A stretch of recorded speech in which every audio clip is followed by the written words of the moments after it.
खास लोग खास मुलाकात आरजे आलोक के साथ। हेलो हाय नमस्कार, मैं हूं आपके साथ आलोक और एक बार फिर से लेकर हाजिर हूं खास लोग खास मुलाकात। और अक्सर हम लोग एक नए मेहमान के साथ आते हैं, उनके बारे में जानते हैं और वो क्या करते हैं ये सभी बातें जानते हैं। तो आज हमारे बीच हमारे शो में मौजूद हैं समृद्धि त्यागी, जो कि चेयरपर्सन हैं संस्कार एजुकेशनल फाउंडेशन की, जो कि एक एनजीओ है और बेसिकली वर्क करता है करियर गाइडेंस और काउंसलिंग के लिए। और साथ ही ये मुजफ्फरनगर डिस्ट्रिक्ट योगा एसोसिएशन की प्रेसिडेंट हैं, जो कि एफिलेटेड है योगा यूपी एसोसिएशन से। तो मैम आपका बहुत बहुत स्वागत है रेडियो एसटी के स्टूडियो में। तो मैम अब मैं आपसे जानना चाहूंगा, जो ये आपका एनजीओ है उसके बारे में थोड़ा सा बताइए, क्या है और कैसे वर्क करता है। देखिए, ईयर 2009 में मैं एनआईएस स्पार्टा में जॉब करती थी एज हेड काउंसलर। उस समय एक अपॉर्चुनिटी आई कि बच्चों को नए नए कोर्सेज के बारे में कुछ जानकारी देनी है। वहां से ये शुरुआत हुई। मैं 2009 में एक पीजी कॉलेज है, गर्ल्स पीजी कॉलेज गाजियाबाद में, वहां पर गई। वाइस चांसलर की प्रेजेंस में हम लोगों ने पहली बार मैंने एक करियर गाइडेंस और काउंसलिंग का सेमिनार होते हुए देखा और उसका हिस्सा बनी। बच्चों को नए नए रिटेल मैनेजमेंट के जो कोर्सेज हैं उनके बारे में जानकारी दी। वहीं से मेरा इंटरेस्ट बना कि बच्चों को ये जागरूकता होनी चाहिए कि जो हम पढ़ाई कर रहे हैं उसकी डायरेक्शन क्या है, किस तरफ वो हमें ले जा रही है, हमारा उद्देश्य क्या है पढ़ाई करने का, और उसी के अकॉर्डिंग उनको अपनी स्किल्स को ब्रशअप करना चाहिए और अपनी पर्सनालिटी को मोल्ड करना चाहिए ताकि वो फ्यूचर चैलेंजेस को फेस कर सके। तो वहां से शुरुआत हुई। बहुत मैं सीसीएस यूनिवर्सिटी के साथ एज ऑनररी करियर कंसल्टेंट आज तक जुड़ी हुई हूँ। 2014 में मैंने सोचा कि क्योंकि ये हर कॉलेज में जाना और यूनिवर्सिटी के प्रोग्राम्स के अकॉर्डिंग जाना तो उनके तरीके से चल रही हूँ। अगर मैं अपने लेवल पर कुछ करना चाहती हूँ तो कैसे करूँ। तो 2014 में हमने संस्कार एजुकेशनल फाउंडेशन को स्थापित किया, गठन किया इसका। मेरे साथ इसमें 2-3 काउंसलर्स और हैं जो हाईली क्वालिफाइड हैं और टेक्निकल काउंसलिंग का सेगमेंट देखते हैं। और हमने इसको बनाया कि अब हम बच्चों के पास जाएंगे, उनको बताएंगे कि क्या क्या समस्याएं हो सकती हैं आपकी स्टूडेंट लाइफ में, किस तरह से आपको एग्जाम्स, कौन कौन से एग्जाम्स है जिनको आप दे सकते हैं, एंट्रेंस एग्जामिनेशंस। क्योंकि अपनी पूरी जर्नी में मैंने ये देखा कि जो रूरल बेल्ट का बच्चा है उसमें पोटेंशियल है, लेकिन उसको अवसरों का नहीं पता, कॉलेजेस की जानकारी नहीं है और वो एंट्रेंस एग्जाम स्किप कर देता है। हमारे यूपी बोर्ड के साथ तो ये समस्या है कि लास्ट में रिजल्ट आता है लेट, और बच्चे को लगता है अब तेरा रिजल्ट आ गया है, अब तुम पास हो गए हो, अब तुम्हें आगे चलकर क्या करना है, अब कॉलेज सर्च करना, कॉलेज हंट करना शुरू करो। और वही दिक्कत है, तब तक सारे एंट्रेंस एग्जाम्स निकल चुके होते हैं। तो ये तो स्कूल्स को भी समझना पड़ेगा कि आपका 95% लाया हुआ बच्चे का मार्क्स भी वर्थलेस है अगर उसने प्रेस्टिजियस यूनिवर्सिटीज का और कोर्सेज का फॉर्म फिल नहीं किया एंट्रेंस, तो उसको एडमिशन नहीं मिलेगा। तो मैम अब आपसे और भी बातें जानेंगे, स्पेशली ये कि आपने जिस एनजीओ के साथ जुड़ी हैं वो कब से स्टार्ट हुआ है और कैसे कैसे और भी तरीके से वर्क करता है, कैसे कैसे कैंपेन चलाता है, उसके बारे में बात करेंगे। लेकिन सबसे पहले सुनते हैं शो का सबसे पहला गीत only on radio ST 90.8 FM पर। मैं हूं आपके साथ आलोक और शो चल रहा है खास लोग खास मुलाकात। आज हमारे बीच मौजूद हैं समृद्धि त्यागी मैम, जो कि चेयरपर्सन हैं संस्कार एजुकेशनल फाउंडेशन।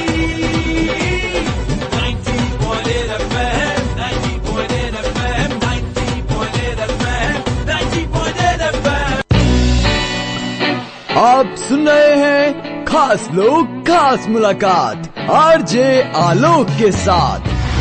तो एसडी 90.8 FM पर मैं हूं आपके साथ आलोक और शो चल रहा है खास लोग खास मुलाकात। आज हमारे बीच हमारे साथ मौजूद हैं समृद्धि त्यागी मैम, जो कि चेयरपर्सन हैं संस्कार एजुकेशनल फाउंडेशन की, जो कि करियर गाइडेंस और काउंसलिंग के लिए ये एनजीओ वर्क करता है। और साथ ही साथ प्रेसिडेंट हैं डिस्ट्रिक्ट योगा एसोसिएशन की, जो कि एफिलेटेड है यूपी योगा एसोसिएशन से। मैम अब मैं आपसे जानना चाहता हूं कि बहुत सारे लोगों का इंटरेस्ट होता है डिफरेंट फील्ड में, तो आपका कैसे इंटरेस्ट पैदा हुआ कि एनजीओ में एंटर करना है? क्योंकि बहुत सारे लोग होते हैं या फिर अपने आस पड़ोस में बहुत सारे लोग होते हैं जो बच्चे को या फिर किसी इंसान को आगे चलने से पहले ही रोकने की कोशिश करते हैं। तो क्या आपके साथ भी ऐसा कुछ हुआ? कुछ एक्सपीरियंस शेयर करना चाहेंगे? हुआ ये कि 2009 में जब मैंने स्टार्ट किया, ऑनररी करियर कंसल्टेंट हुई सीसीएस यूनिवर्सिटी की, तो उस समय पर इंटरेस्ट बन गया इसमें। ये एट वंस नहीं हुआ। जब 2009 में मैंने ज्वाइन किया और करियर गाइडेंस और काउंसलिंग सेशंस देने शुरू किए डिग्री कॉलेजेस में जी। तो उस समय पर ही मेरा मन बना कि मुझे खुद से ये करना है जी। खुद आगे चलकर बच्चों की हेल्प करनी है। तो थोड़ा सा देखिए, हम तो दूसरे बच्चों को बताते हैं कि जहां आपका इंटरेस्ट हो उसको जानो और उसी में अपना करियर बनाइए। तो मैंने ये ऑब्जर्व खुद किया कि शायद मैं 9 to 5 की जॉब में फिट नहीं बैठती हूँ। जी। शायद मैं वो नहीं कर सकती हूँ जो मुझे इंस्ट्रक्ट किया गया हो। मेरे अंदर की जो प्रतिभा है, जो इंटरेस्ट है, अगर मैं उस फील्ड में काम करूंगी तो मेरे रिजल्ट्स कुछ और होंगे, कुछ ज्यादा अच्छे होंगे। जैसे आप आरजे हैं जी। मैं समझती हूँ कि आरजे बनने के लिए तो पेरेंट्स कभी कहते ही नहीं होंगे। डेफिनेट मुश्किल होती है, कितनी मुश्किल है, लेकिन आपको पता है ये भगवान से भी कुछ मिलती है ना, क्रिएटिविटी। जैसे आवाज है, क्योंकि योग से भी जुड़ी हुई हूँ तो एक बात कहूंगी, ये ऐश्वर्य है परमात्मा के द्वारा आपको दिए हुए। इनकी पहचान आप स्वयं सबसे पहले करते हैं, और जब आप करते हैं तो आपको पता है ये हुनर आपसे कोई छीन नहीं सकता और ये कहीं ना कहीं आपको सपोर्ट करेगा। तो ऐसे ही मुझे भी लगता था कि मुझे खुद से कुछ करना है और मुझे लोगों के बीच रहना, बहुत ज्यादा सोशेबल हूँ, लोगों से मिलती जुलती हूँ, नहीं मिलो जुलो तो अच्छा नहीं लगता है। तो 2014 में फिर मैंने कहा कि नहीं, अब मैं अपना एनजीओ स्टार्ट करूंगी, बजाय यूनिवर्सिटी की साइड से जब डेट्स आती हैं तब मैं जाऊं, मैं अब खुद डेली ये काम करूंगी और बच्चों तक पहुंचूंगी। और थोड़ा सा ऑब्जेक्शन पेरेंट्स की साइड से आया, ऑब्जेक्शन नहीं कह सकते, they have been very supportive towards me, but they were a little insecure. All of our family members are service class people, so they felt that it's like मतलब कुछ से हटकर कुछ कर रही है तो शायद तो पता नहीं क्या होगा। उन्होंने सपोर्ट किया और उनको पता था कि उद्देश्य अच्छा है तो उसको चलने दो इसी रास्ते पर। राइट। मैम, आपसे बात करके वाकई में बहुत अच्छा लग रहा है, बहुत सारी चीजें जानने को मिल रही हैं। आगे और भी बात करेंगे आपसे, बहुत सारी चीजें पूछनी है और जो भी क्लियर करना है, क्योंकि करियर गाइडेंस की अगर बात करें, बहुत सारे बच्चे, जैसे आपने शुरू में ही बताया कि बच्चों को पता नहीं रहता है कि कैसे आगे बढ़ना है, अगर एग्जाम के बाद उन्हें कौन सी लाइन में जाना है या फिर ऑप्शन नहीं रहता उनके पास।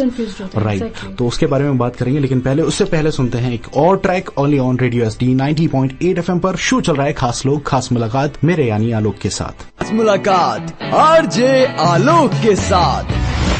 Welcome back radio SD 90.8 FM पर। मैं हूं आपके साथ आलोक और शो चल रहा है खास लोग खास मुलाकात। मैं हूं आपके साथ आलोक और आज हमारे बीच हमारे शो में मौजूद हैं समृद्धि त्यागी मैम, जो कि चेयरपर्सन हैं संस्कार एजुकेशनल फाउंडेशन की, और साथ ही साथ मुजफ्फरनगर डिस्ट्रिक्ट की प्रेसिडेंट हैं योगा एसोसिएशन, और वो एसोसिएशन जो एफिलेटेड है यूपी योगा एसोसिएशन से। मैम, अब मैं आपसे जानना चाहूंगा, जो बच्चे आगे बढ़ना चाहते हैं और उन्हें अपॉर्चुनिटी नहीं मिलती है या फिर प्लेटफॉर्म नहीं मिलता है सही ऑप्शन चुनने का, करियर गाइडेंस के लिए अगर देखा जाए तो आप उन बच्चों को क्या गाइड करना चाहती हैं जिन्हें अच्छा सा प्लेटफॉर्म नहीं मिलता है, उनके लिए क्या है? बच्चों के साथ साथ पेरेंट्स को भी मुझे लगता है कि जैसे 12th में बच्चा है, राइट, ये रिस्पॉन्सिबिलिटी 3 लोगों पर आती है। एक तो वो स्कूल जिसमें वो पढ़ रहे हैं या कॉलेज, और दूसरा पेरेंट्स, और तीसरा बच्चा।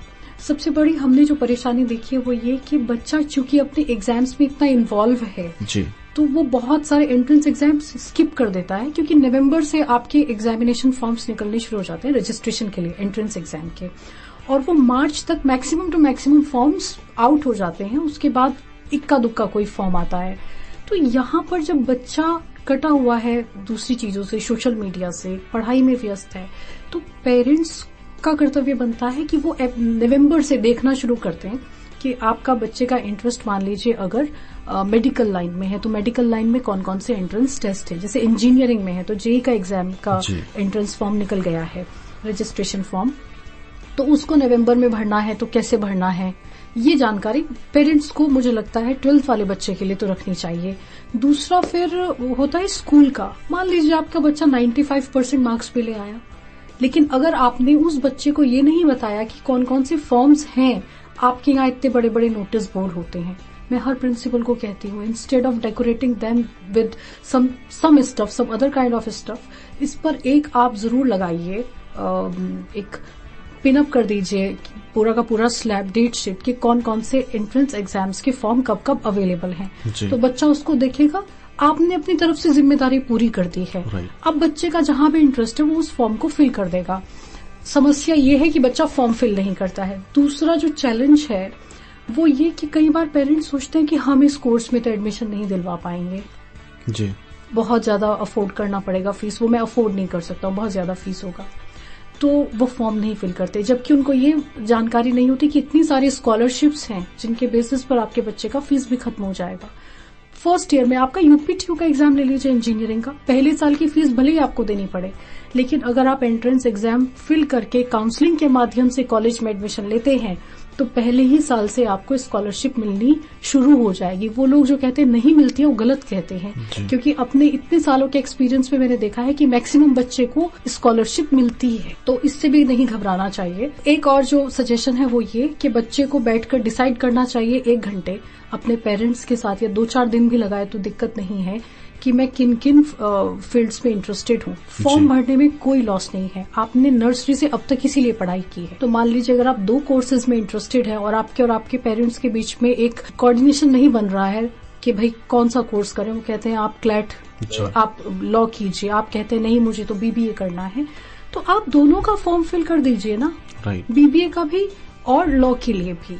जहां पर भी आपको प्रेस्टिजियस इंस्टीट्यूट मिलता है अच्छा, उस समय पर लास्ट मोमेंट पर आप डिसाइड कर पाएंगे कि हाँ मुझे इस तरफ जाना है कि उस तरफ जाना है, और वो एक चेक भी होगा आपके लिए कि भाई आप किस तरफ आपका एप्टीट्यूड और स्किल्स आपको अलाउ कर रही है जाने के लिए, where you can do your best, वो रिजल्ट पर भी डिपेंड करता है। तो कहीं ना कहीं यहाँ पर बात आती है अवेयरनेस की। जितना अवेयरनेस आप होंगे या फिर आपके पेरेंट्स या फिर स्कूल की बात करें, जैसे मैम आपने बताया कि स्कूल वालों को भी थोड़ी सी जिम्मेदारी लेनी पड़ेगी और अपने कुछ शेड्यूलिंग्स बनानी पड़ेंगी, कौन सा फॉर्म कब निकल रहा है, कितने टाइम के लिए अवेलेबल है, तो ये सारी बातें सभी पर आती हैं।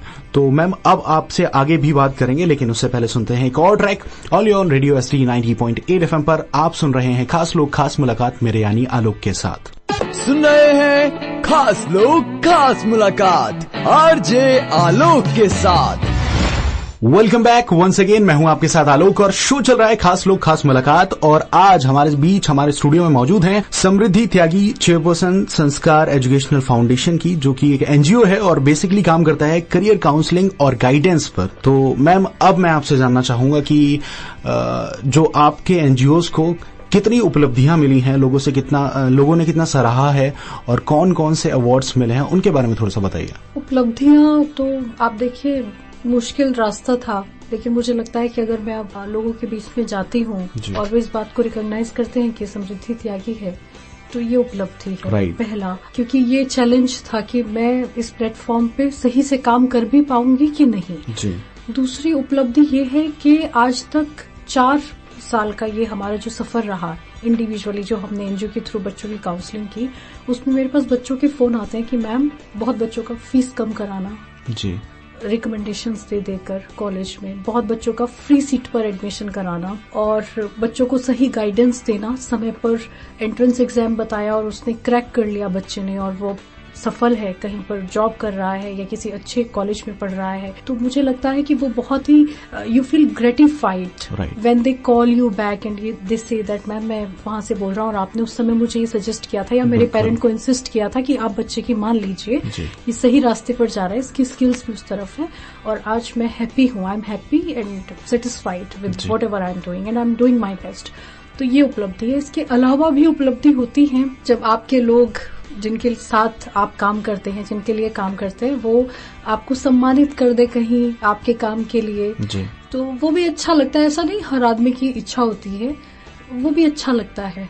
तो बहुत सारा, एक तो अभी अगस्त में हमारा बीबीडी यूनिवर्सिटी में उत्तर प्रदेश योगा एसोसिएशन का नेशनल चैंपियनशिप हुआ था, तो वहां पर माननीय राज्यपाल उत्तर प्रदेश के जो है श्री आदरणीय राम नाईक जी ने उत्तर प्रदेश योगा एसोसिएशन की साइड से मुझे यूपी योग रत्न से सम्मानित किया है।